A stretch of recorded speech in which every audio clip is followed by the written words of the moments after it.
Yeah, in one of my earlier videos, I said that I was not really comfortable doing this, and you can tell by looking at how uncomfortable I am right now. Talking to camera and being online is a scary proposition for me. There are, however, people out there where it's not a scary proposition. Obviously, anyone who's got a platform loves to give advice in a whole range of different areas.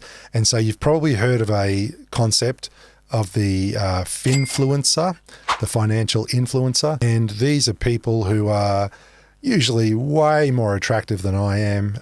They tend to be able to get eyeballs. They're usually talking about, particularly products and concepts. Cryptocurrency is one that there's been lots of finfluence around in recent years. And these people will get out there and start spruiking about different concepts and ideologies. Now, the reality is the vast number of those people don't have any sort of financial acumen. They're not licensed or authorized to give advice. So think of life as an epic game. Let's make sure you're playing to win every step of the way. Live big. Plan bigger. You're now listening to Wealth Hunters. So in Australia, you need to be authorised and licensed by ASIC to give advice. You need to have an AFSL, Australian Financial Services Licence.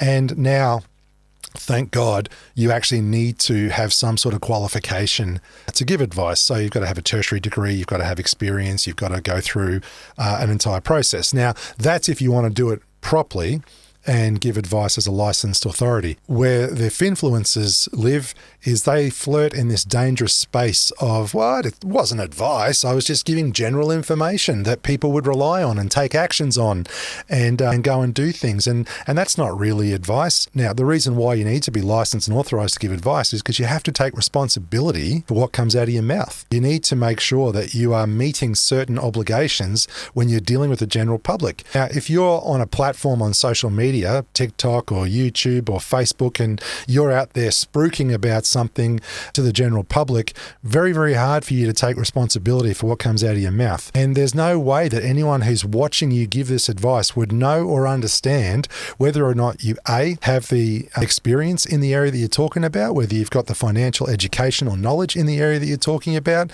or maybe you're just a salesperson. Maybe you're just somebody who's gotten excited about a certain platform or product or crypto or whatever the case may be.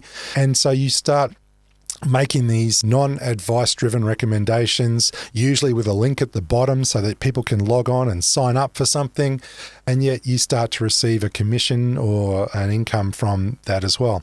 So yeah, is it a good idea to get advice from uber attractive people on social media about matters that may look and sound fantastic? No.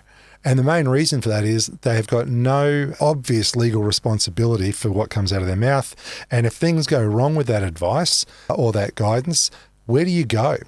How do you deal with that? Who do you complain to? Very hard to complain to AFCA, the Australian Financial Complaints Body. Very hard to go to an authorised licence and say, listen, I went and met with this person and I gave them all my money and they told me what to do and it was disastrous.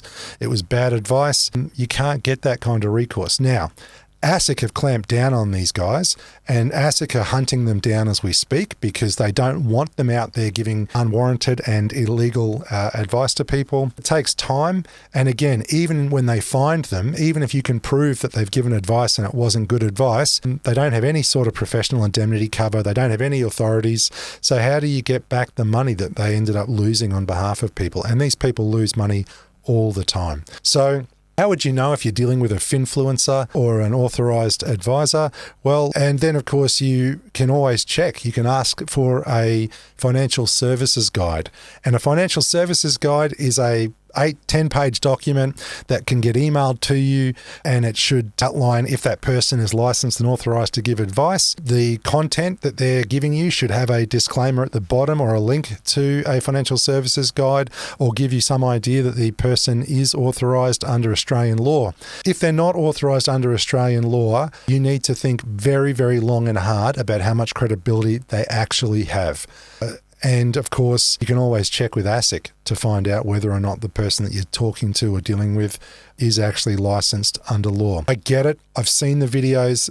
What they're talking about sounds fantastic. As a general rule, more often than not, if it sounds too good to be true, it probably is. And unfortunately, I've seen in my 20 years of doing this, I've seen plenty of people come through the door who have gotten involved with these types of advisors, who have gotten involved in the schemes, who have registered for the programs, who have given money across. I've seen some of the most spectacular stuff from people who have lost money online through these types of programs. Everything from trying to import gold from Africa. Now, these sound ridiculous. You think to yourself, there's no way anyone would do this.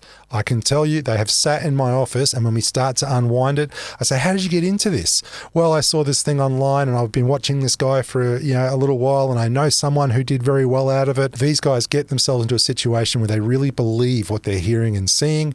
They've got no way to cross-check the data. They've got no way to analyze it. And usually the types of information that are being presented are so outrageously good that you think a normal sort of sane, ordinary person would think that there's no way it can be true. But unfortunately, people are desperate. People are looking for alternatives. People are sick of the mainstream. So they think that they're going to find the answer in the crypto world. They think they're going to find the answer in these sort of subversive currencies and derivatives trading and, all these special platforms. My answer is, if you have to pay $5,000 or $10,000 or $15,000 to somebody in order to get access to their special secret source and implement their special process using their program, and you have to pay all of that money up front, are you really getting the value that you think you're getting?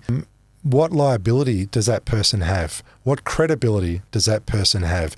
And any video that's filmed in a Lamborghini or in a special kind of B&B on the side of a mountain, sitting in a pool sipping mojitos, quite frankly, it's bullshit. Think about it. Okay? Everyone's leading everyday lives. People are out there working hard. These guys who might appear to be in their mid-20s to early 30s who are telling you how you can take your $5,000 and turn it into $250,000, it's not a thing. It just isn't a thing. And even if you could do it, then you have to consider your transaction costs, capital gains tax, and so on. That's a very long-winded way of saying be very, very careful of the kind of advice that you take online. Ironic that I'm giving you this advice online. But what I am saying to you is do your checks and balances. All right. Talk to people who have actually dealt with these people over time. Talk to friends and family maybe that have already had engagements to find out what the process really is. Don't go handing cash over to buy into programs. That's madness. The only people who do well out of that are the people who are taking the money. And make sure you check whether somebody is licensed and authorized under Australian law, because if you do take advice from that person and you do dust your capital, there is no guarantee that you're ever going to have a chance of getting it back. These guys used to do it selling door to door. Now they do it using online mechanisms, but the vehicle may have changed, but the soup still tastes the same. So that's what I'd advise to people when you are looking at options. Check out who you're getting advice from. Make sure they're authorized. Don't go handing cash over for consultations and appointments and that sort of garbage. Anyone who is worth their salt should be willing to sit down with you and provide you education with no upfront expense. We are Life Sumo. lifesumo.com.au